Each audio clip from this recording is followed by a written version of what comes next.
So hello, welcome back to the channel. What's actually going on at Man United? Like, seriously, what's going on there? Because despite what Gary Neville actually says, Man United and Erik ten Hag, they are in a crisis. Now, it's not a massive crisis, it's more like a mini one, but it's early on in the season and they've just lost at home 3-1 to Brighton. They've actually lost the last 4 games against Brighton. That's not on for Man United. Everywhere you look with this Man United team, it's problems all over and barely any solutions, both on the pitch and off the pitch. The club is a complete mess at the minute. And if you are new around here, if you'd like to share the video and subscribe, that would very much help out. We're trying to hit 250 subs as soon as possible, so every little helps with that. Right, let's get back into it. When Sir Alex Ferguson left all the way back in 2013, a decade ago, everyone knew, right, the club's probably going to fall off a tiny bit, but they didn't expect the club to fall off a mountain cliff and just never reach any sort of summit ever again.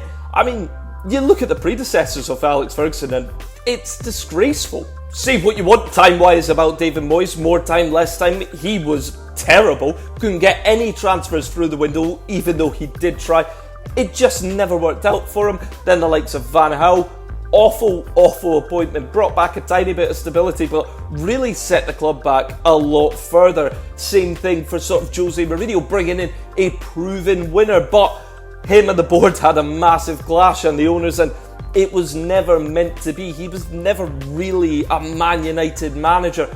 Ole Gunnar Solskjaer, a caretaker manager who went on way too long, and now we're at Erik ten Hag, the man and the mastermind behind Ajax's success in the Champions League, and even he can't seem to get it running. And I mentioned Gary Neville already, and he goes on a lot about how it is the Glazers' fault, and whilst I'm not going to completely disagree with him, because he said, well, when you're the owner of a business and that business is failing, you are the one responsible, and whilst I do agree with that, it can't just be their fault. They cannot have just had 10 years of terribleness and no one else gets any of the blame. Because, let's be honest, the recruitment's poor, the players have been poor, and every manager has been poor at Man United since Fergie.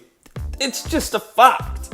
Erik ten Hag, he's now had 3 transfer windows. He's spent about 450 million quid and he's just bought players. He's not bought anyone who can make a cohesive team. He's brought back individuals and it just doesn't work. I mean, they've had no style of play with this as well. It's not like they're playing pretty football and it's working well. They're playing awful football. They're conceding easy goals. They're so easy to play against. Brighton just had a field day against them, as did the likes of the other teams who we'll get into as well. It must be awful to be a Man United fan at the minute. Let's as well address the 3 elephants in the room, some less severe than others. Let's start off with the most obvious one, Mason Greenwood. It's not just Ten Hag on this, it's the club. Release him. I don't get how he didn't get released when everything came out, regardless of waiting on a court's decision and saying, we'll put him in the corner and wait and hopefully people forget. No, you heard the recordings, you've seen the photos. Why didn't you just release him? Probably because you're scared someone else is going to snatch him up and you won't make a profit on him, or that he'll play well and it'll be received well. It was obvious it was never going to happen like that. Why the club just didn't release him and sort of get back to normality, get rid of those distractions? Who knows? The other current one, Anthony, apparently before he signed for Manchester United, about 3 months beforehand, there was allegations of him doing everything that he's currently done. Now, nothing has currently been said on the Anthony situation and there's not been any evidence, it's all been accusations, so I get why the club would hold out on him, but at the same time, it's not a welcome distraction to have.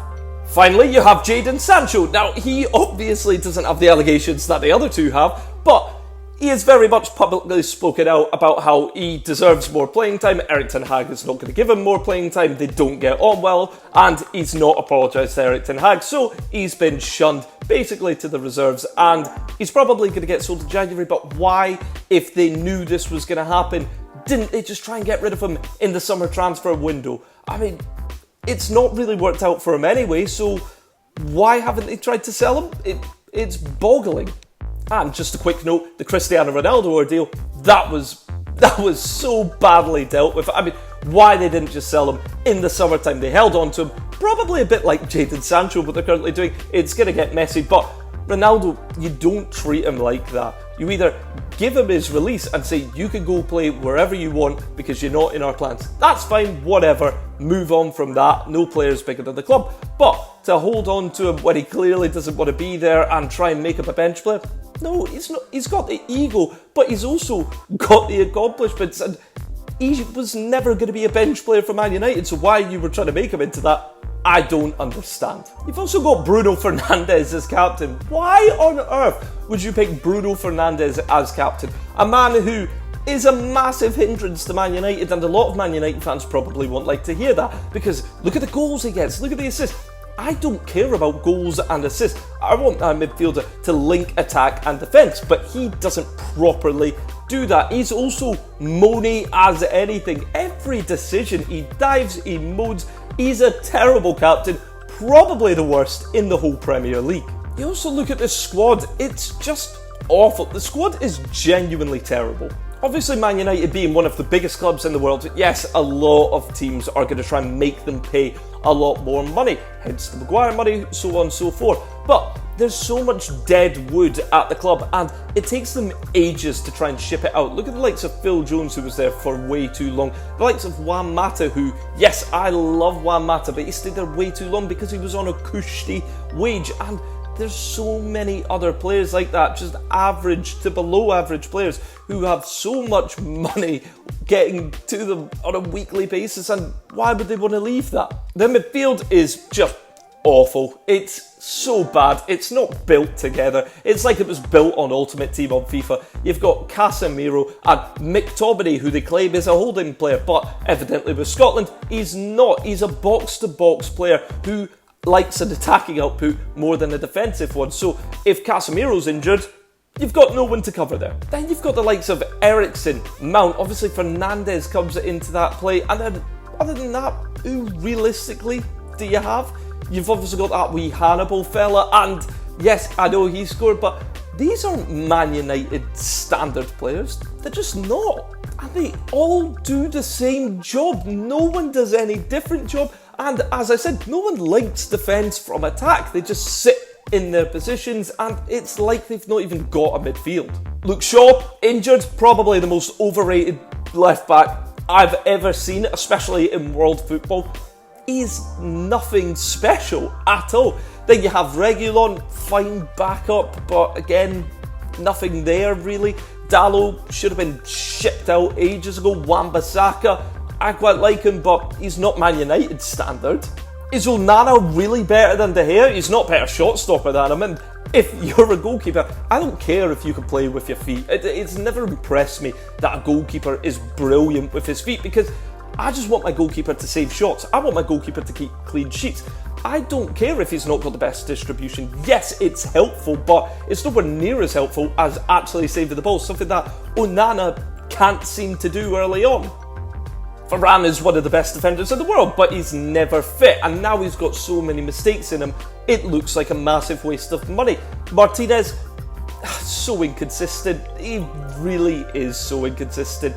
He can't defend properly in a way that he gets too emotional and he gets dragged out of position. He'd probably be better suited in that Casemiro holding role. Then you've got the likes of Maguire, Lindelof, again, overpaid. Deadwood there. Obviously, you've got all those problems at right wing. Pellistri doesn't get a game for some reason. You played Bruno Fernandes on the right wing. Rashford is inconsistent. What is Martial still doing at the club? He should have been sold about 4 or 5 years ago, and he's still there. These are massive problems for the club. You've finally got Højlund up top, who looks a proper player, but he's not fit yet. So, looking at the whole team, what's special about it? Nothing, and they're not winning anything for a long time. The games that they've won so far, a very unconvincing 1-0 win at home to Wolves, where they looked shaky, and then against Nottingham Forest again at home, but they went 2-0 down after 4 minutes. They ended up winning the game 3-2, but not convincing. Then you look at these defeats. A 2-0 loss at Tottenham Hotspur to a team in transition who, yes, I know I've said they're going to do well, but not many other people think they're going to do well. Then the likes of losing 3-1 to Arsenal, and I mean, no real shame in that one. Arsenal are a wonderful team at the moment. Then the 3-1 loss to Brighton. Brighton are brilliant at the moment, but a team like Man United shouldn't lose to a team like Brighton. It's simple as that. And the money they've spent, which Ten Hag brought up, they said Brighton have spent money.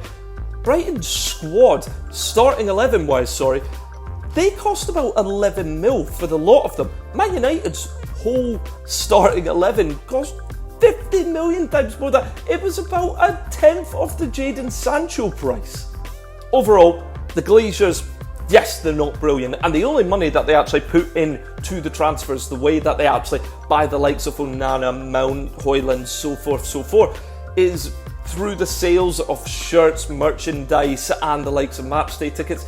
They don't put any of their own money into it, and that's why Man United fans are really annoyed at them at the minute, because they want more money in, but at the same time, they are still spending money, just not their money, back into the club. But obviously the stadium needs revamped and so forth.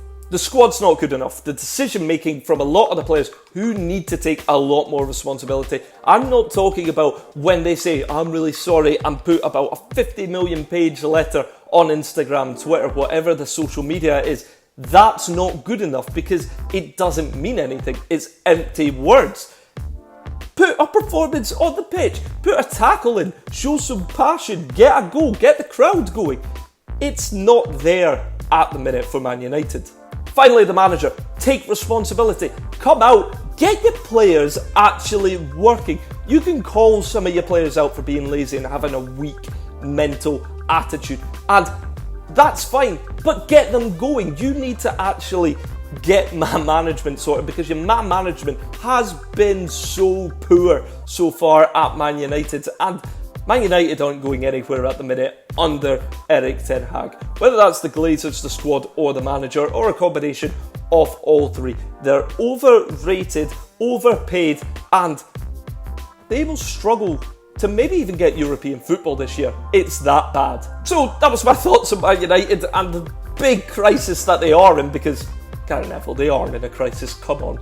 Let me know what you guys thought in the comments below. How would you fix Man United? Please let me know, I'd be very interested. Or are you even enjoying their downfall? As I said, let me know. Also, like, share and subscribe as well. It would mean the world to me. Thank you so much for watching. Cheers.